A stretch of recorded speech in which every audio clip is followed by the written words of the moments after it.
Hey Scorpio, I hope you're doing well. Go ahead and settle in for a moment because the energy I'm picking up already feels incredibly deep. It feels like someone has been trying very hard to keep their emotions under control, trying to stay busy, trying to stay distracted, trying to convince themselves they're fine. But the cards are telling a very different story.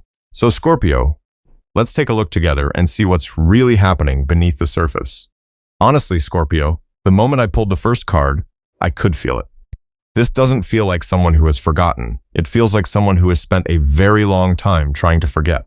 And those are two very different things. Because when someone truly lets go, there is peace, there is acceptance, there is space for something new. But this energy, wow, this feels restless. It feels unfinished. The Five of Cups lands on the table, and immediately I get the sense that this person keeps replaying certain moments in their mind. Not every memory, not every conversation, just the ones they wish they could change. The ones that still make their stomach drop when they think about them. It's almost like they have created a private museum of regrets, a collection of moments they revisit when nobody is watching. You know, I don't actually feel like they're talking about you much, at least not openly. They're not sitting around telling everyone how much they miss Scorpio. In fact, they may be acting completely fine, busy, focused, distracted, maybe even happy. But that's the strange thing about this energy. The louder they try to convince the world they're okay, the more I feel the silence underneath it. And underneath that silence, you're still there. The Six of Cups is sitting right beside the Five of Cups. And honestly, it feels like your memory has become part of their daily routine. Certain songs, certain places, a random smell, a familiar phrase. Something small happens and suddenly they're thinking about you again. Not because they want to, not because they're trying to hold on. It just happens. Like a reflex, like muscle memory. And I keep hearing this strange thought repeating inside their mind. What if I handled it differently? Not once, not twice, over and over. What if they had stayed? What if they had listened? What if they had been honest? What if they had stopped pretending everything was fine? Because I think that's the part that hurts the most. They're beginning to understand that some of the distance between you wasn't created by circumstance. It was created by choices. And that realization is becoming harder to avoid. Okay, the Nine of Swords is showing up now. And this card feels heavy, not dramatic. Not chaotic, just heavy, like somebody carrying something for so long that they don't even remember what it feels like to put it down. I don't necessarily feel that they're losing sleep every single night, but I do feel these moments. These unexpected moments where everything catches up with them. Maybe they're driving home. Maybe they're sitting alone after a long day. Maybe they're staring at a screen without really paying attention. And suddenly there you are, not physically, but emotionally, a memory, a feeling. A version of you that still exists somewhere inside them. And for a few minutes, all the distractions stop working. All the excuses stop working. All the rationalizations stop working. And they're left alone with the truth. The truth that they missed something. Or maybe someone that they haven't been able to replace. Because here's the thing, Scorpio. I don't think this is only about losing a relationship. I think they're starting to realize they lost an experience. A feeling. A connection that made them feel more alive than they wanted to admit at time, and now they're comparing everything to it, without even meaning to. The moon is here now, and wow, this card changes the atmosphere completely, because suddenly we're entering territory they don't even fully understand themselves.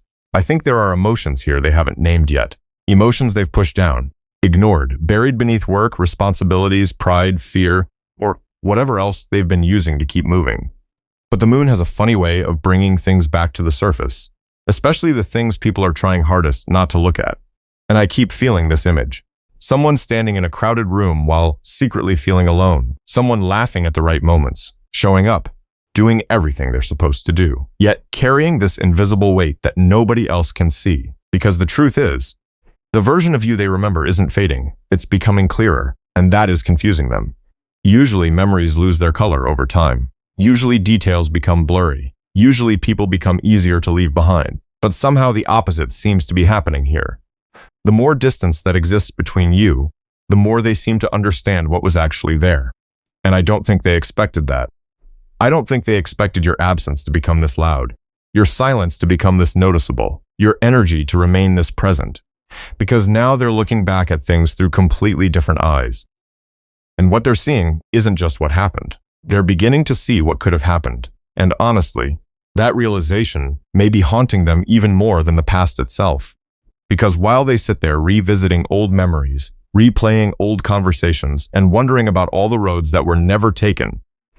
I'm looking at these cards and feeling that there is still something they haven't fully allowed themselves to face. Something deeper than regret. Something hidden beneath all the nostalgia, all the longing, and all the late-night thoughts that keep finding their way back to you, because what I'm seeing underneath all of this isn't just sadness. It's fear, the kind of fear that doesn't announce itself. The kind that quietly slips into someone's decisions and starts shaping their entire life without them even realizing it. The hermit is sitting here now, and the energy changes immediately. Everything becomes quieter, slower, more private. I don't feel like this person is looking for answers from other people anymore. Honestly, I think they're exhausted from listening to everyone else. Exhausted from the noise. Exhausted from the distractions. Exhausted from pretending they have everything figured out. What I keep seeing is somebody spending more time alone than usual. Maybe not physically isolated, but emotionally, absolutely. It's like they've entered this strange season where all the external validation that once mattered doesn't seem to hit the same anymore. The approval, the attention, the temporary excitement. Something about it feels empty now, and that's uncomfortable. Because when all the noise fades away, the only thing left is yourself, and that's exactly where this person keeps ending up, face to face with themselves. Face to face with questions they've spent years avoiding, questions that don't have easy answers. Why do they pull away when someone gets too close? Why does vulnerability feel so dangerous? Why does receiving genuine love sometimes feel harder than chasing it? And wow, those questions seem to be getting louder, not quieter. The Eight of Swords appears beside the Hermit, and suddenly I feel the weight of old stories. Stories they've been telling themselves for years. Stories about not being enough, not being chosen, not being understood, not being worthy of being fully seen. Scorpio. Sometimes people become so attached to their wounds that they start treating them like facts. And that's what this feels like. This person built an entire belief system around protecting themselves from rejection. The problem is that protection eventually became a prison they decorated, a prison they justified, a prison they learned how to survive inside. But a prison nonetheless, and now they're starting to notice the walls. Not because someone pointed them out, not because somebody lectured them, because they finally ran out of places to hide from themselves. The strange thing is that I don't actually feel you created these fears. I think you exposed them. There's a difference. Because when somebody enters our life and makes us feel deeply seen, all the parts we've been avoiding suddenly become impossible to ignore. And I feel like that's exactly what happened here. Your presence challenged something. Not intentionally, not through force, just by existing as yourself, by offering a level of honesty they weren't prepared for, by creating a connection that felt more real than the ones they were used to managing. And real intimacy, wow. Real intimacy can be terrifying for somebody who has spent years protecting themselves, because once the mask starts slipping, they can no longer pretend. The Four of Swords lands here, and immediately I see somebody who is mentally tired. Not tired from work, not tired from responsibilities, tired from carrying emotional armor, tired from constantly monitoring themselves, tired from wondering what happens if people see who they really are underneath all of it. I feel moments where they sit in complete silence, moments where they're not scrolling, not watching anything, not talking to anybody, just sitting there, thinking, reflecting. And those moments seem to be increasing, because something inside them knows they can't keep moving the way they always have.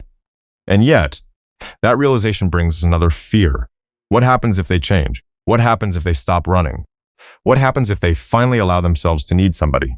Because needing someone requires trust. Trust requires vulnerability. And vulnerability requires risk. Okay, now death appears, and honestly, the atmosphere shifts again, not in a dramatic way, not in a destructive way.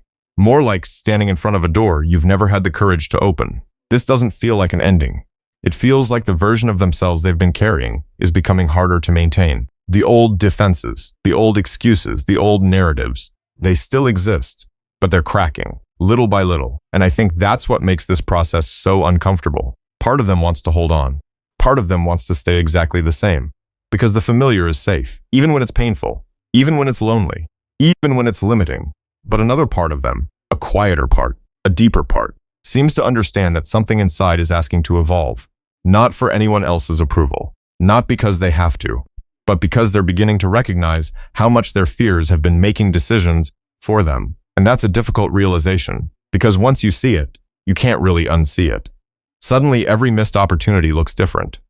Every emotional wall looks different. Every moment of avoidance looks different. And the hardest part, they're beginning to realize that what they called protection may have cost them experiences they genuinely wanted. Experiences they convinced themselves they didn't need. Experiences that felt too risky at the time. And as these cards sit here together, I don't get the feeling they fully reached the truth yet. Not completely. I think they're still standing at the edge of it. Still circling around something they've been afraid to name. Because underneath the fear of rejection, underneath the fear of intimacy, underneath the fear of vulnerability, there appears to be another truth waiting for them. A truth that feels much more personal, much more emotional, and much harder to run from than anything they've faced before. Because the more I sit with this energy, the more I realize something. This was never really about finding another person. It was about finding another version of you. And that seems to be the problem. I don't think they found one. Not even close. The Queen of Cups is resting here now, and the moment she appears, I feel this strange mixture of comfort and sadness. Almost like somebody remembering a place they can never quite recreate. A conversation, a feeling, a presence. You know, there are certain people who leave memories, and then there are people who leave an imprint. This feels like the second one, because what they're recognizing now isn't necessarily what you gave them. It's who they became when they were around you. That's what keeps surfacing. That's what keeps catching them off guard. Maybe they thought enough time would erase it. Maybe they thought life would eventually move on and carry everything away. But some connections don't disappear in dramatic ways. Sometimes they simply settle deeper, and I think that's what has been happening here. Without realizing it, they've been comparing conversations, comparing energy, comparing how they feel around people. And every comparison seems to lead them back to the same uncomfortable realization. Something was different about you. Not louder, not flashier, not more perfect, just different. The kind of different that's difficult to explain. The kind that only becomes obvious after it's gone. Wow. The star is here, and honestly, the energy softens immediately. Not because they're idealizing you, not because they've forgotten your flaws, but because they're beginning to see something they couldn't see before. I think there was a period where they spent a lot of time focusing on what wasn't working, what wasn't perfect, what felt difficult, what felt uncertain. And now, the perspective seems to be changing, because distance has a funny way of removing distractions. All the little things that once felt important start fading into the background. And what's left behind are the things that actually mattered. Your honesty, your consistency, the way you showed up, the way you seemed comfortable being yourself. That last one keeps coming through strongly. Because I don't think they understood it at the time. Honestly, I think part of them was intimidated by it. You weren't spending all your energy trying to fit in. You weren't constantly adjusting yourself to gain approval. You weren't performing. You were simply being. And for someone who spent years trying to manage perceptions, that kind of authenticity can feel both beautiful and terrifying. The more I sit here, the more I feel like you unknowingly challenge their entire way of moving through the world. Not through arguments, not through pressure, just through contrast. You became a mirror, and sometimes mirrors are uncomfortable, especially when they show us things we'd rather avoid. The card of strength appears now. And wow, this isn't how they used to see you. Not entirely. I think there was a time when they underestimated you. Maybe they assumed your kindness meant weakness. Maybe they assumed your patience meant you would always stay. Maybe they thought your understanding would make everything easier. But that's not what they see anymore. What they see now is somebody who survived things they never fully understood. Somebody who kept moving forward. Somebody who remained genuine without becoming bitter. And honestly, I think they admire that more than they would ever admit. Because strength isn't always loud. Sometimes strength looks like walking away from something you still care about. Sometimes strength looks like refusing to betray yourself. Sometimes strength looks like choosing peace even when your heart is conflicted. And the more they reflect on everything, the more they seem to recognize those qualities in you. Qualities they may still be trying to develop within themselves. Okay, judgment just landed, and the atmosphere changes again. Not heavier, clearer. It's almost like a fog lifting, because something is finally connecting inside them. For a long time, they focused on the loss itself. Then they focused on the regret. Then they focused on the fear. But now they're starting to understand something deeper. You weren't the disruption.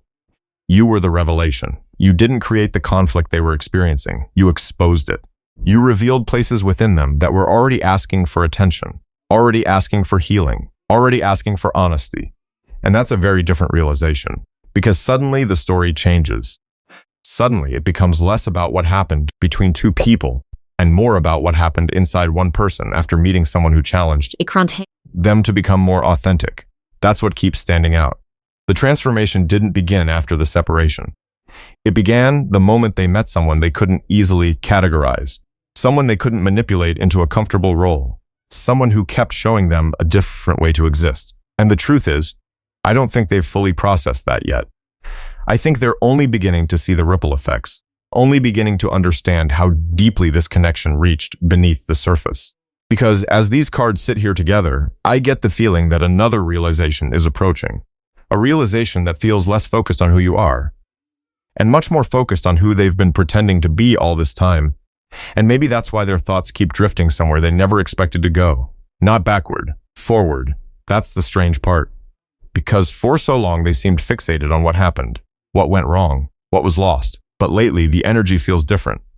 Less focused on the ending, more focused on everything that never got the chance to begin. The Two of Wands is sitting here now, and I immediately see someone staring into possibilities they once ignored. Not with certainty, not with confidence, just curiosity. The kind of curiosity that appears when a person starts wondering whether they misjudged something important, whether they walked away from something they didn't fully understand, whether they were so busy protecting themselves that they never stopped. Imagine what could have happened if they had simply stayed. You know, sometimes regret isn't about the past. Sometimes regret is about the future we accidentally abandoned. And honestly, that's what this feels like. This person isn't only revisiting memories anymore, they're imagining scenarios, little moments, ordinary moments. The kind that don't seem important until they're no longer available. I keep seeing images, not dramatic ones, simple ones, sharing a meal, laughing at something stupid, sitting together after a long day. Having someone to call when life becomes overwhelming. Having someone who actually understands what you're trying to say before you've even finished saying it. And the strange thing is that these thoughts seem to arrive unexpectedly, almost like daydreams interrupting their routine. A future they never allowed themselves to seriously consider before is beginning to take shape inside their imagination. And wow, that realization appears to be affecting them more than they're comfortable admitting. Ace of Wands just landed on the table. And immediately I feel a spark, not reckless, not impulsive, more like a light switching on in a room that's been dark for a very long time. Because something is changing in the way they view this connection. They're no longer asking themselves what happened. They're beginning to ask themselves what they actually want. That's a completely different question. And honestly, it's a much more difficult one. Because once somebody becomes honest about what they want, they can no longer hide behind confusion. They can no longer pretend they don't care. They can no longer use uncertainty as a shield. And I feel like this person is reaching a point where those old defenses are becoming harder to maintain because the truth keeps showing up, not all at once, but in pieces. A realization here, a memory there, a sudden awareness that catches them completely off guard. And little by little, those pieces are forming a bigger picture. A picture that includes you. The Three of Pentacles appears now. And I have to be honest, this energy feels different from everything we've seen before because it feels practical, grounded, intentional. This isn't somebody getting lost in fantasy. This feels like somebody wondering what it would actually take to build something meaningful. What would need to change? What conversations would need to happen? What truths would need to be spoken? What walls would need to come down? I think that's why they've been reflecting so much lately. Because deep down they understand that wanting something and creating something are two very different things. One exists in imagination. The other requires effort, vulnerability, accountability. And perhaps that's where some of their hesitation still lives. Because building something real means showing up as the person you actually are. Not the version you've been performing. Not the version you've been protecting. The real one. And honestly, I think that scares them. More than they would ever admit. Okay, Temperance is here, and everything slows down. The energy becomes softer. More thoughtful. Less urgent. Because I don't think this person is imagining grand gestures. At least not right now. What I feel is much quieter. Much deeper. I feel somebody wishing they could sit down across from you and finally have the conversation they've rehearsed 100 times inside their head. The conversation where they stop pretending. The conversation where they stop editing themselves. The conversation where they say the things they should have said long ago. Not because they expect anything. Not because they're trying to control an outcome. But because carrying those words has become exhausting. And some of those words seem incredibly simple. Things that should have been easy to say. Things like, I was scared. I didn't understand myself. I wasn't being honest. I cared more than I admitted. You know, the older we get, the more we realize that the hardest truths are often the simplest ones. And I think this person is beginning to understand that, because all these cards together keep bringing me back to the same feeling. They don't seem haunted by what happened anymore.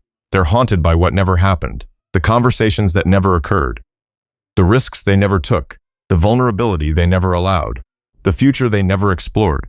And that's where the emotion feels strongest, not in the memories, not in the mistakes, in the possibilities. The possibilities they can finally see now that they're looking at everything through different eyes. And as I sit here with this energy, I get the feeling that they're standing between two versions of themselves. The person they've always been, and the person they're slowly realizing they want to become. Because somewhere between all these reflections, all these imagined futures, and all these unspoken words, another realization appears to be taking shape. One that feels less focused on repairing the past, and much more focused on whether they're finally ready to stop running from themselves. At some point, a person gets tired of carrying the same excuses, not because someone forces them to let go, not because life suddenly becomes easier, but because the weight becomes impossible to ignore. And that's exactly where this energy seems to be standing, right on the edge between avoidance and honesty, right on the edge between who they've been and who they're trying to become. The card of judgment is sitting here now, and wow, everything feels different, not dramatic, not chaotic, clear, almost uncomfortably clear. Because I don't think this person can blame circumstances anymore. I don't think they can blame timing. I don't think they can blame confusion. What keeps coming through is accountability. The kind that happens behind closed doors when nobody is watching. The kind that doesn't require an audience. You know, there are moments in life when something clicks, not because we learned new information, but because we're finally willing to accept the information that was already there. And that's what this feels like. A private realization. A quiet acknowledgement, a moment where somebody stops arguing with reality, stops defending every decision, stops rewriting the story, and simply admits, I could have done better. Honestly, Scorpio, that admission seems to be changing something inside them. Because once responsibility enters the room, the entire conversation changes. Now the focus isn't on what happened to them. The focus becomes what they did, what they avoided, what they failed to say, what they failed to recognize. And strangely enough, I don't feel shame here. I feel humility. There's a difference. Shame keeps people stuck. Humility opens the door to growth. The Ace of Wands appears again, and this time the energy feels much stronger. Not because they're rushing. Not because they're acting impulsively. But because a spark has finally found direction. For a long time, their emotions seemed scattered. One day regret, one day fear, one day nostalgia, one day confusion. But now I feel something becoming more focused. Almost like they're beginning to understand that thoughts alone aren't enough. That reflection alone isn't enough. That eventually every realization asks a question. What are you going to do with what you've learned? And that's where this energy seems to be heading. Not toward perfection, not toward certainty, toward action. Small actions, honest actions, real actions. Because I keep getting the feeling that they no longer want to live inside their imagination. They've spent enough time replaying memories, enough time wondering, enough time analyzing. The desire to actually become different seems stronger now than the desire to simply think about being different. And honestly, that's a huge shift. Death lands beside judgment, and the room feels quiet again. Not sad, sacred. Like watching somebody stand in front of an old version of themselves and realizing it no longer fits. You know what this reminds me of? A person cleaning out a closet and finding clothes they haven't worn in years. Clothes that once felt important. Clothes they thought defined them. And suddenly realizing none of it feels like them anymore. That's the energy. The old fears, the old identities, the old patterns. They don't seem as convincing as they once did. They still exist. But they're losing power. And I think that's both exciting and terrifying. Because transformation sounds beautiful until it becomes personal. Until it asks you to release something familiar. Until it asks you to stop hiding behind the version of yourself you've spent years protecting. And that's exactly what seems to be happening here. Okay. The King of Pentacles appears, and wow, this is probably the most grounded energy we've seen so far, because all of a sudden, the focus shifts away from feelings and toward responsibility, toward consistency, toward showing up, toward becoming someone who can actually be relied upon, not someone who talks about growth, someone who lives it, not someone who dreams about connection, someone who contributes to it, and I think that's important, because the energy doesn't feel focused on proving something with words anymore. It feels focused on proving something through behavior. through choices, through presence, through maturity. I keep feeling somebody asking themselves difficult questions, not how do I get what I want, but who do I need to become? That's a much deeper question. And honestly, it changes everything. Because when people start focusing on becoming rather than obtaining, growth happens differently. It becomes less about chasing outcomes and more about building character. The Six of Cups appears once more, and the emotion softens immediately. Because despite everything we've talked about, despite all the inner work, despite all the realizations, despite all the transformation, your energy is still here, quietly, consistently, like a thread running through the entire story. But it feels different now, less like an escape, less like nostalgia, less like longing for something that used to be, more like a reminder of why this journey started in the first place. Because the truth is, I don't think they're trying to become the person they were before. I think they're beginning to see the limitations of that version, the masks, the defenses, the avoidance, the fear, and little by little, those things seem to be losing their grip. Not all at once, not overnight, but enough for them to notice. Enough for them to realize they can't keep walking in circles forever. Because as these cards sit together, one final feeling keeps coming through. A feeling that has been growing stronger with every card we've pulled. Not a desire to return to the past. Not a desire to undo history. Something much deeper than that. The desire to finally meet life as the person they've been avoiding becoming all along. All right, Scorpio. That's where we're going to pause this story for now. And honestly, what stands out to me most isn't the regret, the memories, or even the transformation. It's the realization that sometimes people don't fully understand the value of a connection until it changes them. Not because they lose it, but because it forces them to see themselves differently. Thank you for sharing this space with me today. I never take your time, your support, or your presence for granted. Take good care of yourself. Be gentle with your heart. Trust what feels true for you. And remember, not every chapter needs to be rushed before it reveals its meaning. Thank you for being here, Scorpio. I appreciate you more than you know, and I'll see you in the next reading. Okay, bye.